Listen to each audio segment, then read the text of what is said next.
Andre, what did you do over the offseason to improve as a shooter, certainly a three-point shooter? You kind of change your form at all? It seems like maybe a different type of shot this year that you're. No, I don't think I changed my form. I just worked on it. Starting last year, every day I was in the gym, and I just consistently worked, and I'm just starting to see some payoff from all the work that I put in over the summer and over the time since I've been at UConn and since before I got to UConn.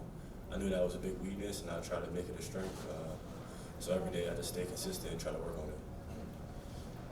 Andre, this is your first double-double at UConn. Can you just talk about what you expect from yourself when you're out there, and when you're doing this, what does that do for your team? I think the double-double is nice, but I think I got to be more of a defensive presence. I think I got a lot of defensive rebounds, but I didn't do as well as I should have done on a couple of the guys, number 13 and number 41. So I think I got to be more of a defensive presence, and I also just continue to get defensive rebounds and still crash the glass too.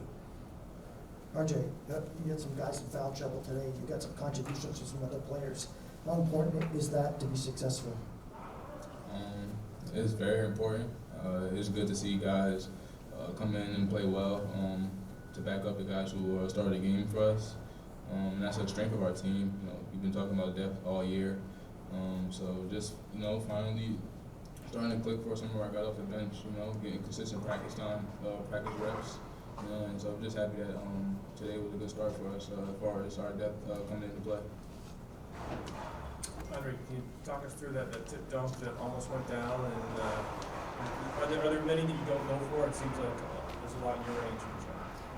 Yeah, I was just running the floor. I seen somebody ahead of me when they finished, so I kind of just went for it, and it bounced the right way. I just should have dunked it harder. I think I would have made it. But after I missed it, I seen R.J. got the rebound, so I was excited.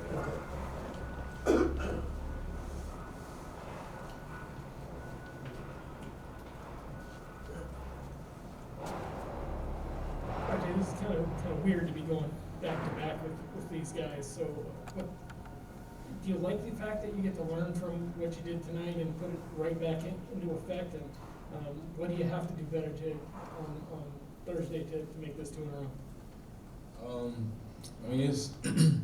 It's cool that we get, we're right back on it, kind of. But it's not going to be an easy game. It's going to be a much different game, and we're going to their place, so it's going to be tougher. I think, honestly, we need to clean up some of the things defensively. Like we were talking about 41, scoring 17, and number 13 scoring 19.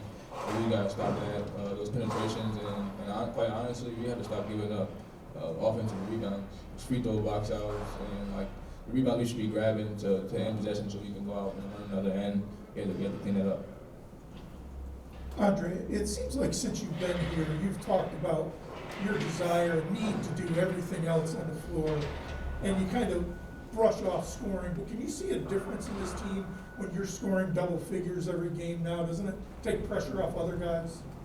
I think so, but I'm just trying to let the game come to me. I know my identity is defense, and that's what the coaches want from me, and that's what I think at the end of the day is going to be my strength at anywhere I go. So I think I'm just trying to lock in on defense, and I think that helps me play better on the offensive end. I think when I'm thinking too much about offense, it kind of changes my focus, and when I focus on defense, it just helps my overall game. RJ, they only shot like 30%. What did you guys do well defensively?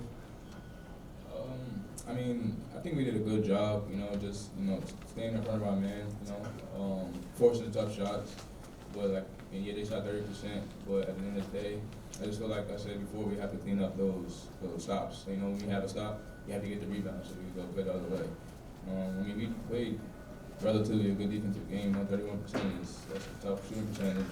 But, just clean up the little things, that'll help us. RJ, you talked in general terms about the depth of your team right now, but can you talk about Tyler and how he's kind of developed into more of an overall threat and not just a three-point shooter off the bench? That helps a lot. Honestly, to piggyback off Dre's point of not just thinking about one thing.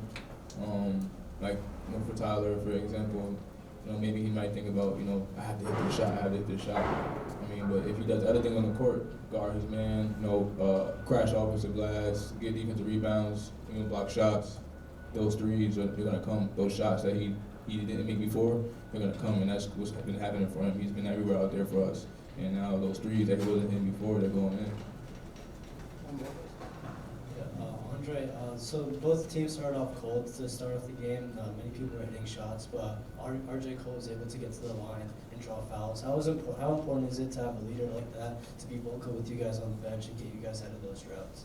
It's great. I mean, he just helps everybody come together from the start of it, from the tip. We huddle up and he brings us together and tells us what we got to do out there. So to have him attacking the rim like that and getting to the foul line really helped us get going. I think we started off slow, but once he started attacking, I mean, I don't know how many foul shots he shot, but he was getting to the line almost every possession. So it definitely was good, and it made the defense have to sink in. So I mean, it opened up the court for everybody else.